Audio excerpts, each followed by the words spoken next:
एवं आपका प्यारा परिवार स्वस्थ, सुरक्षित, सुखी एवं समृद्ध रहें, यही प्रार्थना के साथ हम जब से ये प्रवचन श्रृंखला शुरू हुई है एक चीज को देखते आ रहे हैं, वो है ऊर्जा। ऊर्जा के बारे में ही बोलने के चक्कर में मैंने कई बातों को घुमा फिरा के बोला है।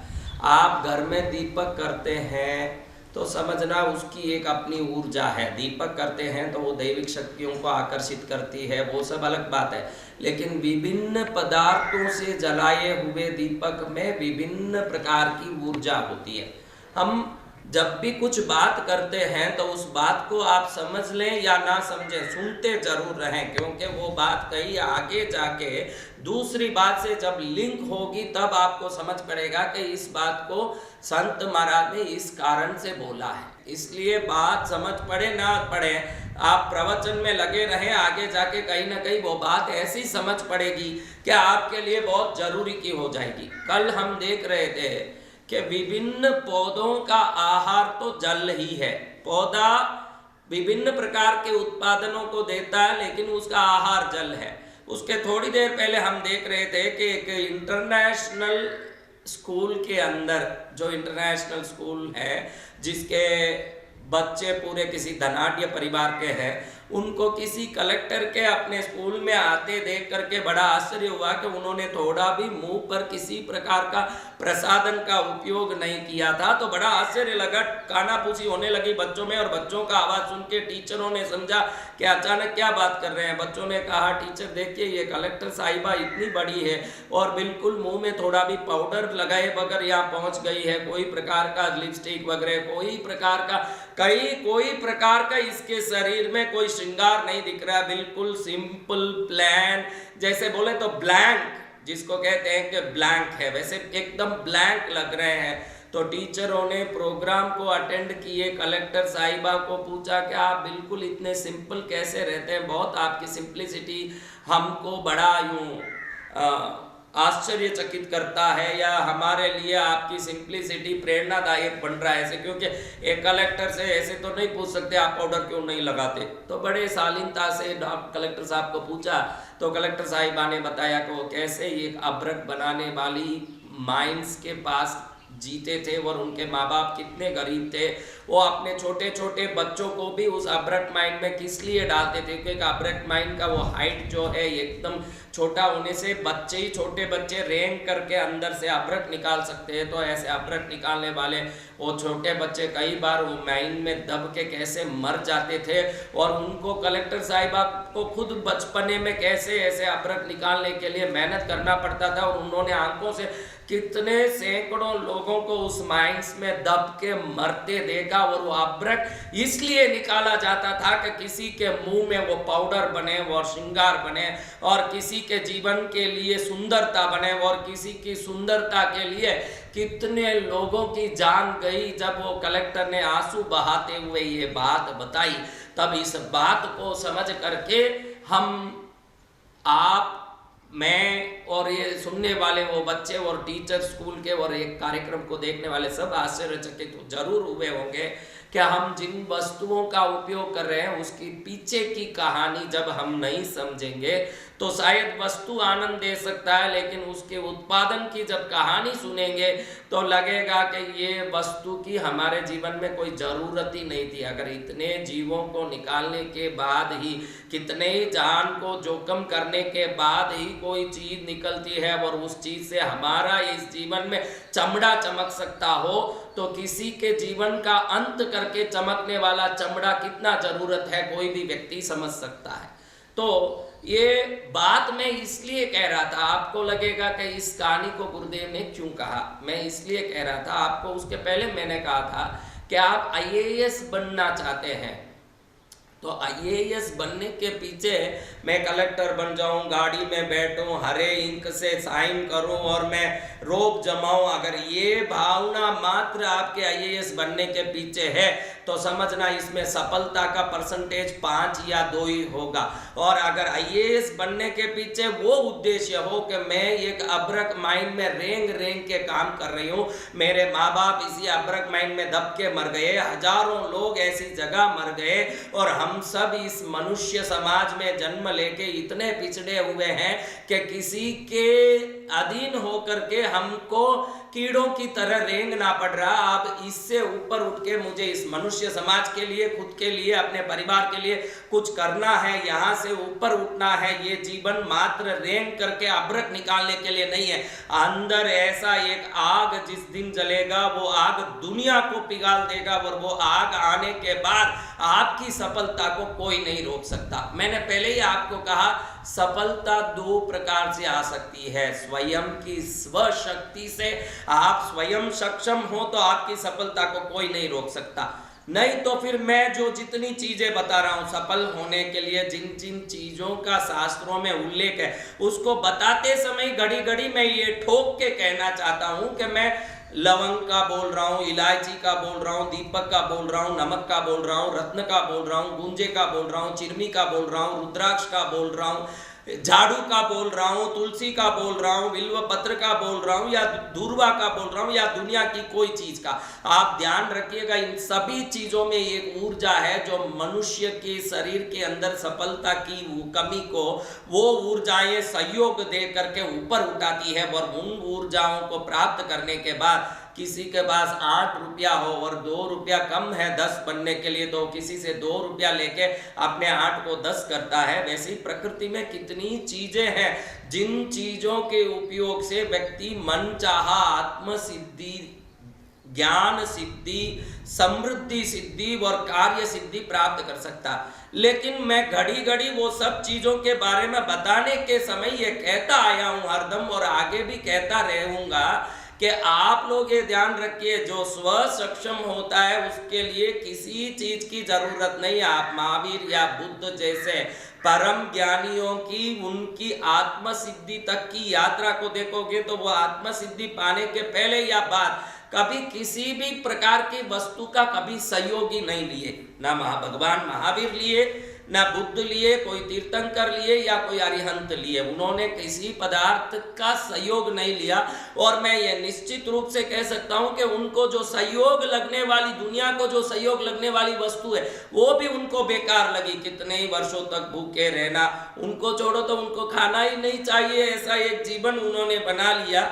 और उस जीवन की परीक्षा के लिए समय समय पर थोड़ा सा आहार देके उन्होंने शरीर पर जो बदलाव आते हैं उसकी शिक्षण प्रशिक्षण भी लिया। उन्होंने वस्त्र तक को उठा के फेंक दिया कि अब ये वस्त्र जरूरत नहीं है मुझे, क्योंकि आत्म साधना में किसी वस्तु की सहयोग की जरूरत नहीं है। जिन्होंने सहयोग को जरूरत ही नहीं माना उन्होंने वस्त्र तक को उठा के फेंक दिया। और जो कमजोर वर्ग है, जिसको लगता है कि मैं कमजोर हूँ, मुझे किसी सहयोग की जरूरत है, उनके लिए जैन शास्त्रों में, सनातन धर्म में, बौद्ध शास्त्रों में मणि, मंत्र और औषधि, मणि यानी रत्न एवं विभिन्न तंत्र की वनस्पति सामग्रियां, मंत्र यानी विभिन्न प्रकार के जप मंत्र, स्तोत्र, पाठ आदि, और औषधि यानी विभिन्न प्रकार के जड़ी बूटियां, शरीर के रोग निवृत्त करने वाले, आकाश में उड़ने के लिए, परका या प्रवेश में काम आने वाली विभिन्न साधनों को बताए। हम उन साधनों को ही इस प्रवचन में देखने वाले हैं कि हम किस किस साधनों से क्या क्या फायदा ले सकते हैं। हम इसी चीज को इस प्रवचन में देखने वाले हैं।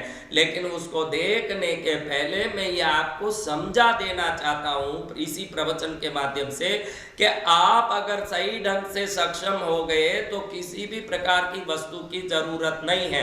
और अगर आप सक्षम होते हैं तो ये वस्तुएं आप में ज्यादा असर भी करती है। दोनों बात, आप सक्षम होने के बाद भी समझते हैं कि मुझे रुद्राक्ष की माला पहननी है, तो सक्षम व्यक्ति को प्लस में ले जाता है वो रुद्राक्ष की माला।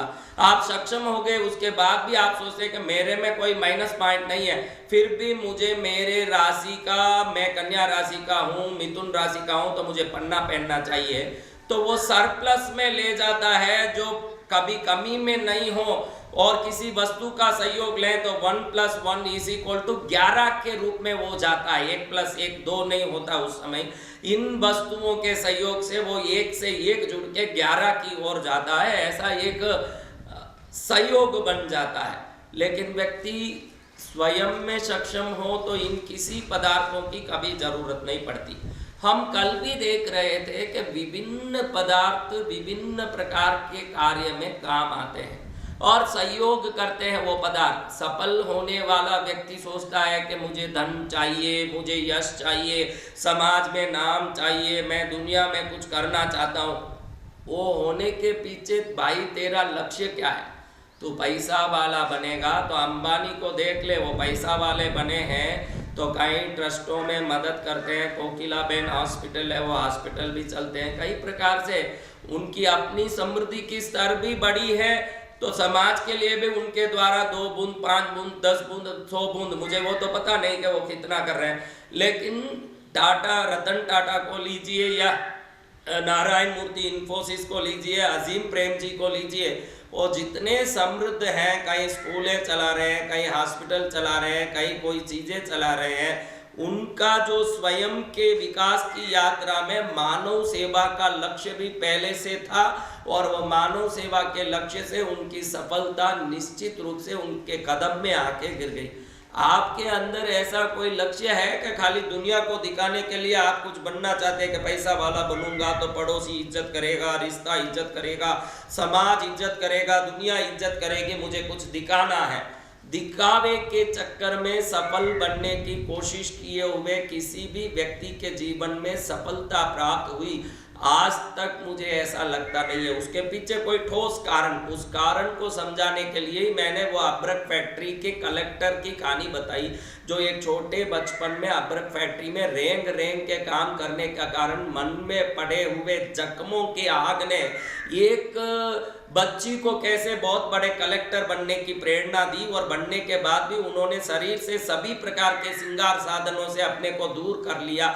उन्होंने मन में ही ठान लिया कि जिन वस्तुओं के कारण दुनिया के गरीब लोगों में दर्द होता, ऐसा कोई वस्तु मेरे शरीर में आके मुझे श्रृंगारित नहीं करेगा। तो ऐसे जो अपने जीवन के लक्ष्य को भरपूर मजबूती के साथ, उद्देश्य के साथ निर्धारित करते हैं, वही लोग दुनिया में जाके कुछ बन पाते हैं। आप भी सहयोग किसी भी चीज के लें।